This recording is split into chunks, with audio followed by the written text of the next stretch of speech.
suis né à Saint-Édouard, dans le ranch Juliaville, sur la ferme familiale, où j'ai grandi avec mes deux sœurs, Danielle et André.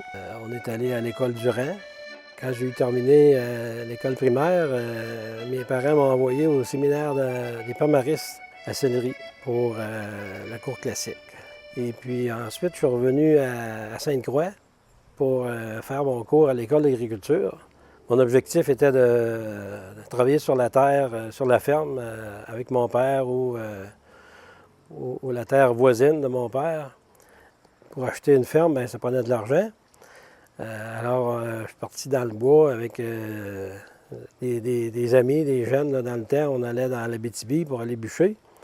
Puis quand je suis revenu et que je voulais acheter la ferme du voisin, bien, il était plus à vendre. Alors là, bien, il fallait que je trouve un autre emploi parce que la ferme chez nous, c'était pas assez grand pour moi puis mon père. Puis mon père était trop jeune pour me laisser la ferme à ce moment-là. Fait que là, je suis parti. Puis j'ai été travailler différents jobs. Là, j'ai travaillé au pilier sud du pont La Porte lors de la construction. Ensuite, j'ai travaillé aux industries de la Rive-Sud, à Sainte-Croix. De là, j'ai été travailler à l'école d'agriculture comme aide fermier. Quelques mois après, je me suis rendu compte que je ne travaillerais pas à salaire en agriculture bien longtemps. Alors, j'ai recommencé à suivre des cours par correspondance avec l'Institut Denis de Québec. Un mois après mon mariage, j'ai rencontré quelqu'un, le directeur de la production à la fonderie. Et puis, lui, il savait que j'avais recommencé à étudier. Puis, il me dit, on a besoin de quelqu'un à la fonderie. Il dit, viens voir Rodrigue Biron. J'ai commencé aux achats complètement à zéro.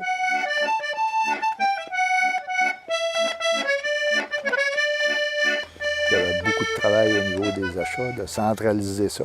C'était le travail de base de Gilles de commencer à faire ça, centraliser les achats. Parce qu'en 70, on était dans une période où on grossissait terriblement vite. Et Gilles, c'est un gars très discipliné au départ. Alors, c'est pour ça qu'il a été longtemps, d'ailleurs, avec nous autres. Il était très discipliné. Puis, c'était important qu'il puisse suivre les objectifs de la compagnie. Et puis, dans ces années-là, bien aussi, on a eu 3 garçons. François en 1972, Martin en 1974 et Steve en 1976. Alors, Martin Luther King Jr. disait « Un véritable leader n'est pas un chercheur de consensus, mais un mouleur de consensus. » Un gars comme Gilles, c'était un type qui, justement, était de cette trempe-là.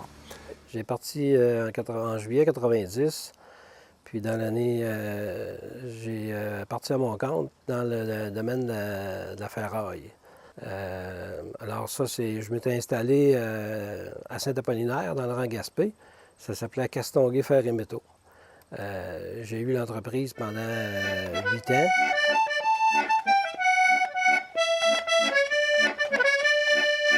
Je passais mes étés là, à travailler en même temps que les études. Je pense que j'ai vu rapidement cette passion-là qu'il y avait d'être un entrepreneur, puis j'ai embarqué dans ça. Je savais, moi, qu'un jour ou l'autre, Gilles partirait en affaires parce qu'il y avait la graine pour ça. Là. Tu ne peux pas retenir toujours quelqu'un, même s'il faisait un très, très bon travail dans son organisation. Le marché de l'acier a tombé. Il a perdu 50 de sa valeur dans l'espace de 3 mois. Et puis, j'avais un inventaire beaucoup trop élevé du fait que je vendais du stock moins cher que je l'avais payé. Alors, j'ai dû faire une proposition concordataire, puis l'entreprise est obligée de faire faillite en 1999. Quand j'allais en Ontario pour acheter de la scrap, je rencontrais un ami de longue date, Georges Léger, qui que j'avais connu à l'usine de Saint-Jean. Lui était directeur de l'usine à Saint-Jean. Et puis lui venait de partir 2 ans auparavant, 2 ou 3 ans avant, il venait de partir une entreprise pour recycler le sable de fonderie.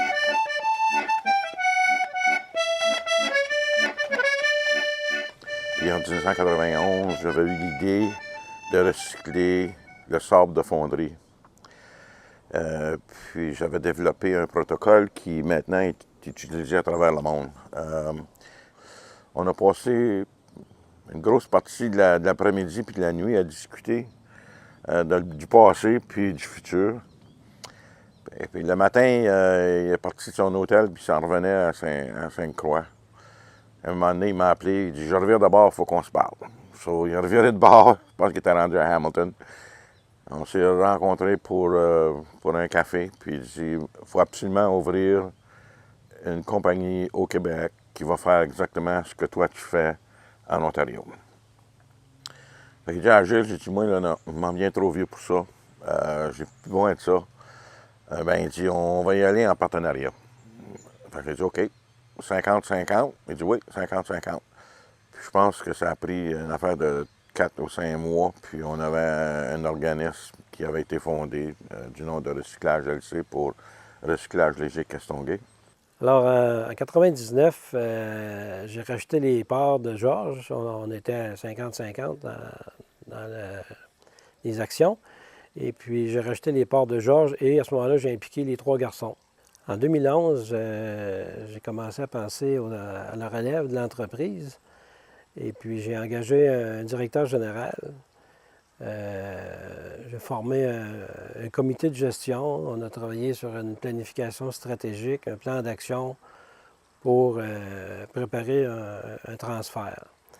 Ça a quand même pris quelques années. Puis, en début 2014, là, on avait un consultant qui nous a accompagnés, qui nous a amenés vraiment à une transaction qui a été en date du 31 décembre 2014.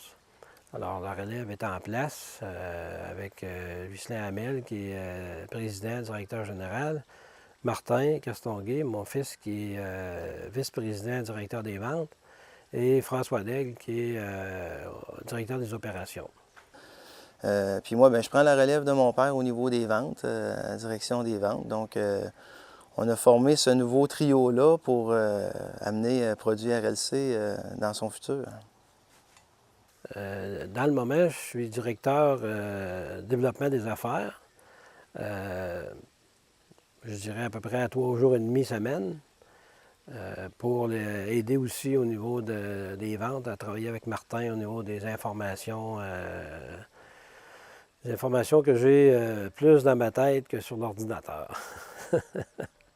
À l'heure actuelle, on a 8 millions de chiffres d'affaires, on a 20 employés, qui comprend l'équipe de transport, le service de transport avec nos chauffeurs de camions. On a l'équipe de traitement des résidus, donc on reçoit les résidus de fonderie, on les récupère, on les revalorise et on les remet en marché, essentiellement en cimenterie ou dans le béton. Aussi, on est distributeur pour les produits de silice d'Unimine, qui est situé aux États-Unis, au Wisconsin, Illinois. Maintenant, d'abord, j'ai toujours aimé la musique, la danse.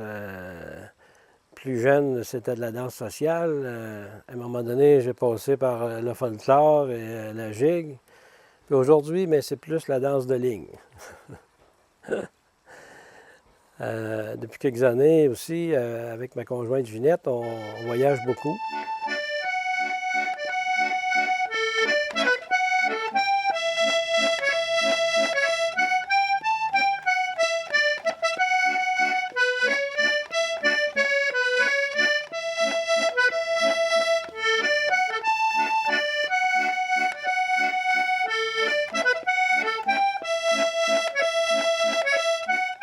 Alors, félicitations pour ce que tu as réalisé avec nous autres à l'industrie et aussi dans ta propre carrière dans ton entreprise. Félicitations, Gilles. Mais franchement, mon chum, là, il est temps que tu arrêtes, puis il est temps que tu prennes le temps de sentir les fleurs autour de toi. Surtout que Il y a une très belle cour en arrière de ta maison, puis tu as une belle vue du fleuve. Arrête-toi, puis prends soin de ta santé, mon chum. Je dirais que ce qui a toujours fait ce que tu es, c'est qu'il n'y a jamais d'hésitation. Tu y vas toujours en ligne.